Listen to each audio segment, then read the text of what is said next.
Another short-term continuing resolution. Our next guest was one of only 6 Republican members of Congress, or members of the House, to vote against the first continuing resolution, and he voted against the last one as well.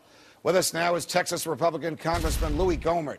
Congressman Gohmert, it's a pleasure to have you on Freedom Watch. Thanks for coming back. Always good to be with you, Judge. Thank you. All right. What do you think is going to happen next? We have a lot of forces about to collide here. The president wants to add, we're just talking about the budget from now till the end of September. The president wants to add $500 billion in debt. The Democrats want to cut $4 billion. The Republican old guard wants to cut $60 billion. The Republicans that really believe in small government want to cut $100 billion. You found a way to cut out funding for Obamacare. So tell us where everything's going. Well, first of all, if you go back to our pledge, Judge, and somebody up here who's a former judge also said, have you noticed how those of us who are former judges are better able to stand on our own 2 feet? And I think it had something to do with us having to take the stands, because you couldn't blame your court reporter. You had to do what you knew was right and take the blame or whatever, and I think it helped prepare some of us. So you ought to look at running, Judge. But as far as this budget, we promised in the pledge that we would go back to pre-stimulus, pre-bailout spending levels.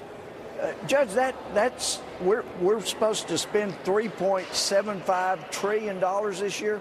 That would take us back about $1.3 to $1.5 trillion if we go back. And that's the kind of cutting we need to do. $61 billion is not enough, but here's $105 billion. Right. This is an easy one. It ought to be an easy one, because even appropriators ought to know you don't post-date checks for things that are just regular appropriation like Obamacare. You don't post-date checks so that some other Congresses for the next 9 years have to deal with these checks and cash them. We need to stop that. We could repeal it. We could eliminate $105 billion very easily, Here's very the quickly. question, Congressman Gohmert. I know how you feel. I know, and of course I agree with you and the small government Republicans. But there are many Republicans in the House of Representatives whom I will call the old guard. And they happen to be the leadership of the Republican Party. We're looking at a picture of Speaker Boehner and Majority Leader Cantor right now. Where are they on these wonderful cuts that you want to make? Where are they on defunding Obamacare? Will they even let this come to the floor of the House?